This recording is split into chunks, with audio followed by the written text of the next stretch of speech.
এই দুনিয়া মূলত সাধারণভাবে শাস্তির জায়গা নয়, শাস্তির জায়গা হচ্ছে আখেরাত। অবশ্য মহান আল্লাহ এই দুনিয়াতে কাউকে কাউকে শাস্তি দিয়ে দেখান, এই শাস্তি দেখে অন্যরা শিক্ষা গ্রহণ করতে পারে। মহান আল্লাহ তার পবিত্র কিতাব কুরআন মজিদে বলেছেন, জলে স্থলে যত বিপর্যয়, যত অশান্তি সৃষ্টি হয়েছে তা মানুষের হাতেরই কামাই।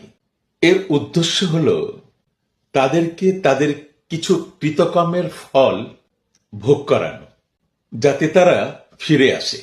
দুনিয়াতে আপনারা বেঁচে গেলেও, অর্থাৎ পিতামাতারা দুনিয়াতে বেঁচে গেলেও আপনার এই প্রাণপ্রিয় সন্তানেরা আপনার বিরুদ্ধে মহান আল্লাহর দরবারে মামলা করে বসবে। কেন আপনি তাদেরকে দ্বীনি শিক্ষা দেন নাই? কেন আপনি তাদেরকে ধর্মীয় শিক্ষা দেন নাই? এই কারণে আপনার সন্তানেরা, আপনার প্রাণপ্রিয় সন্তানেরা আপনার বিরুদ্ধে মহান আল্লাহর দরবারে মামলা ঠুকে দেবে। আপনি আপনার সন্তানদের কি আপনি আপনার জান্নাতের উসিলা বানাবেন? আপনার দুনিয়ার শান্তি বানাবেন? নাকি দুনিয়ার লাঞ্ছনা এবং আখেরাতের শাস্তির কারণ বানাবেন? এখন কথা হচ্ছে, আপনার ইচ্ছা, আপনার মর্জি, আপনার সন্তান, আপনার পরিবার, আপনি কি সিদ্ধান্ত নেবেন সেটা আপনার ব্যাপার।